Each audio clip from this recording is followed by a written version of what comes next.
Assalamualaikum warahmatullahi wabarakatuh. Kami dari kelompok 1 akan mempresentasikan hasil diskusi dari kelompok kami mengenai gerakan air dalam tubuh tanaman. Yang beranggotakan saya sendiri, Gagas Chandra Pranata, NIM 134190138, dan teman saya. Perkenalkan, nama saya Harmas Nur Prastantion, NIM 134170048. Perkenalkan, nama saya Anggito Dewanto, nomor NIM 134190074. Baiklah, perkenalkan, nama saya Adrian Novanda dari NIM 1341997. Saya Khairul Anam dengan NIM 115.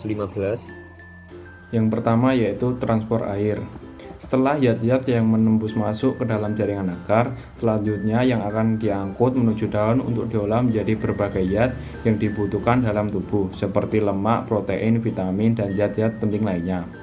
Pengangkutan zat pada tumbuhan berlangsung melalui dua cara, yakni yang pertama yaitu di luar pembuluh angkut ekstravaskuler, dan yang kedua yaitu di dalam pembuluh angkut vaskuler atau intravaskuler.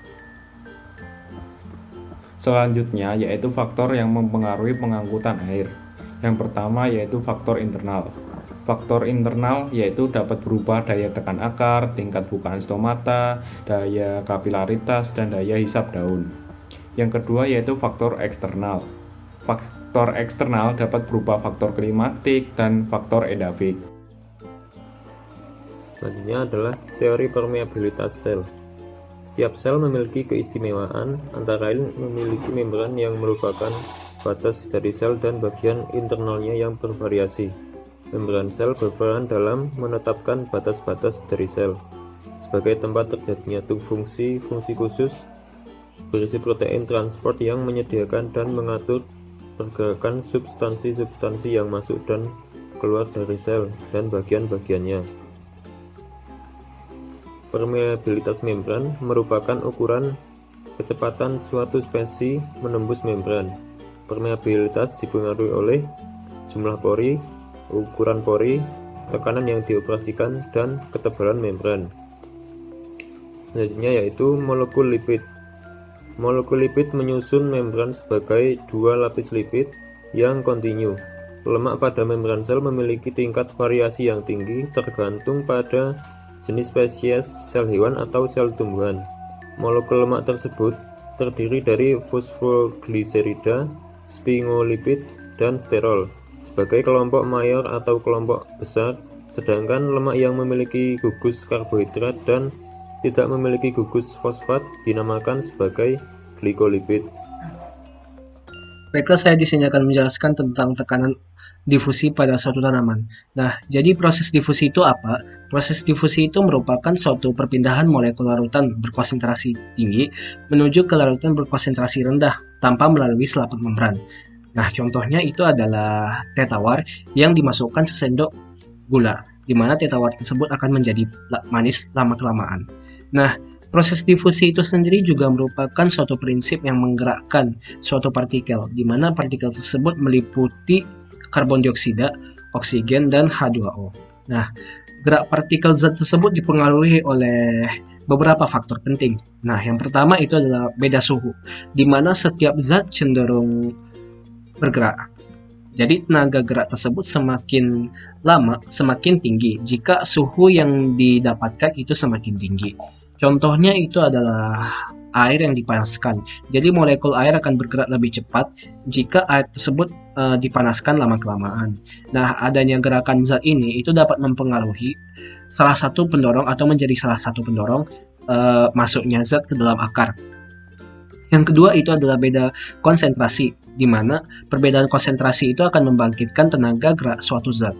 Yang ketiga adalah beda tekanan, di mana pergerakan zat itu keadaannya itu berbeda jika antara dua daerah tersebut. Misalnya antara daerah akar atau disebut rizofir dengan keadaan di sel atau jaringan. Jadi dua keadaan tersebut berbeda. Yang keempat adalah zat-zat adsorptif, di mana permukaannya itu mudah mengikat zat. Jadi maksudnya ini adalah dengan adanya daya ikat permukaan partikel zat akan menyebabkan gerak itu dihambat. Jadi suatu zat itu akan bergerak menyebar dikarenakan ada perbedaan suhu dan tekanan. Nah, suatu zat ini akan bergerak sesuai dengan tekanan yang dimana konsentrasinya lebih besar atau lebih pekat ke daerah yang konsentrasi lebih rendah atau lebih encer. Jadi pada dasarnya itu setiap zat itu akan bergerak bila dipengaruhi oleh suatu suhu, konsentrasi, tekanan. Jadi yang kedua adalah cara penyerapan suatu zat. Nah, cara penyerapan suatu zat itu adalah tiga buah cara, di mana yang pertama adalah transport aktif, di mana transport aktif ini penyerapannya bermacam-macam. Nah, walaupun ion tersebut berukuran yang sangat kecil, tapi paling sulit melewati membran permeabilitas. Jadi, membran terhadap ion itu adalah kecil atau lebih rendah. Makanya dia membutuhkan tenaga untuk melewati membran permeabilitas. Yang kedua, difusi sederhana, itu singkatnya adalah terjadi penyerapan gas-gas dan air. Yang ketiga itu adalah difusi difasilitasi atau terfasilitasi. Itu terjadi penyerapan molekul-molekul besar seperti glukosa dan sukrosa. Nah, salah satu proses difusi terfasilitasi ini adalah difusi terbantu. Jadi difusi terbantu ini difasilitasi oleh protein itu sendiri yang bergantung pada transport dari membran sel. Contohnya itu adalah bakteri Escherichia coli, di mana diletakkan pada media laktosa. Jadi membran bakteri tersebut bersifat impermeable, jadi laktosa itu tidak dapat melalui membran tersebut. Nah, makanya bakteri itu akan membentuk yang suatu enzim dinamakan enzim permease. Jadi di enzim permease inilah yang akan membukakan jalan bagi laktosa untuk masuk ke dalam membran sel.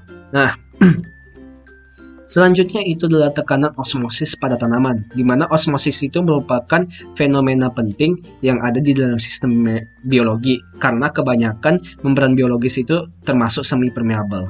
Nah, jadi osmosis itu adalah proses perpindahan zat yang berkonsentrasi rendah atau hipotonis ke larutan yang berkonsentrasi tinggi atau hipertonis. Nah, jadi proses ini itu melalui membran selektif permeable atau disebut dengan semi-permeable dari bagian yang lebih encer ke bagian yang lebih pekat. Osmosis itu adalah difusi air yang dimana itu melalui membran semi-permeable dari larutan yang banyak air ke larutan yang airnya sedikit. Difusi itu paling sederhananya melalui membran semi-permeable, di mana permeable itu hanya kepada pelarut, sedangkan yang permeable ini tidak kepada terlarut. Jadi dia hanya kepada pelarut, nah, tapi tidak kepada terlarut. Dan osmosis itu dia melepaskan energi dan bisa melakukan kerja. Sebagaimana cara kerjanya itu adalah seperti akar pohon yang bisa membelah batu. Mekanisme gerakan air secara kontinu atau teori SPAC. Hubungan antara tanaman, tanah, dan atmosfer secara sederhana dapat digambarkan sebagai berikut. Tanaman akan membutuhkan air, lalu tanah akan menyimpan air yang dibutuhkan tanaman, sedangkan atmosfer akan menyediakan energi yang dibutuhkan oleh tanaman untuk mengambil air dari tanah. Konsep aliran air di dalam tanah melalui tanaman ke atmosfer dikenal dengan istilah Soil Plant Atmosphere Continuum atau SPAC. Aliran air tersebut melalui dua interface atau antarmuka, yakni interface tanah termasuk lengas dengan tanaman dan interface tanaman dengan atmosfer. Sebagai aliran yang kontinu, laju aliran air juga dipengaruhi oleh laju penyerapan air dari tanah oleh tanaman, serta dari jaringan tanaman dan stomata ke atmosfer. Selanjutnya mengenai faktor-faktor yang mempengaruhi SPAC, ada faktor atmosfer, faktor fisik, dan faktor biologis. Yang lebih lengkapnya akan dijelaskan di slide berikutnya. Faktor-faktor yang mempengaruhi SPAC. Faktor yang pertama yaitu faktor fisik. Faktor fisik terdiri ada yang pertama kandungan air tanah, yang kedua suhu tanah, dan ketiga aerasi dan banjir tanah. Yang kedua faktor atmosfer. Kecepatan angin, kelembapan sinar matahari, dan lain-lain. Bila suhu dan kecepatan anonin lebih banyak sinar matahari untuk periode yang lebih lama dan kelembapannya kurang dalam, kondisi seperti itu, transpirasi telah banyak peningkatan, lalu transpirasi menghasilkan lebih banyak pengambilan air. Yang selanjutnya, yang ketiga yaitu faktor biologis. Sistem akar merupakan faktor tanaman yang secara langsung berhubungan dengan penyerapan air dari tanah. Di bawah air tanah yang menguntungkan suhu tanah berpotensial aerasi dan sistem akar tanaman sangat mempengaruhi pengambilan air. Bila pertumbuhan akar dan sistem akar lebih banyak, pengambilan air juga lebih dalam kondisi tanah yang menguntungkan. Faktor tanaman lain seperti morfologi daun, mekanisme, stomata, dan tahap pertumbuhan tanaman mempengaruhi melalui transpirasi. Peningkatan laju transpirasi menyebabkan penyerapan air lebih banyak. Berikut adalah video yang menjelaskan tentang transport air dan mineral. Transport of water and salts in plants. The salts present in the soil dissolve in the water, resulting in a salt solution when the soil is watered. As the amount of water provided to the salt is quite large, the solution will be a dilute salt solution. The roots of plants have small hair-like structures called root hairs, originating from cells of a single-layer epidermis. Dissolved salts are present in the cytoplasm of these cells, also called as cell sap. Cell sap is much more concentrated than the salt solution present in the soil. Cell sap is also a salt solution. However, it is more concentrated than the salt solution present in the soil. The cell membrane of the root hair is a semi-permeable membrane that separates the cell sap, which is the concentrated salt solution, from the salt solution in the soil, which is the dilute salt solution. Water flows along with solutes from the soil into the cell sap of the root hairs. Thus, roots absorb water and salts from the soil by the process of osmosis. The absorbed water and salts will move to the next cell once again by osmosis. The movement of water from the roots to the other parts of the plant above the ground is called the ascent of sap.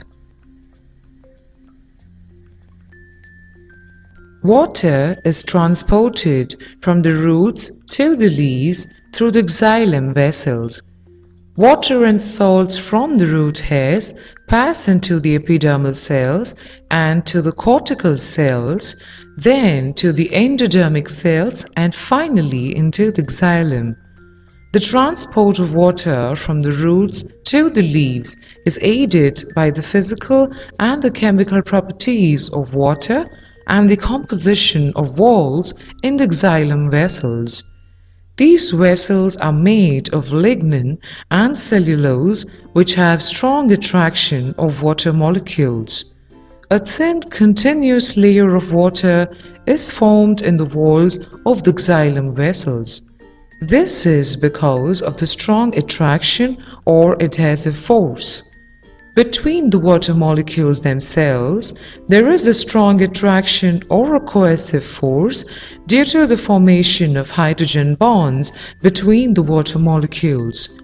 Because of this, thousands and thousands of water molecules attach to the water molecules present on the walls, thus forming a continuous column of water molecules. The water molecules already present in the water column either get displaced or moved by the newly entering water molecules, ultimately pushing the water molecules towards the leaves. Root pressure is the pressure exerted by the water molecules absorbed by the root hairs. Sekian dari presentasi kami. Apa ada kurangnya? Kami mohon maaf. Selamat belajar online.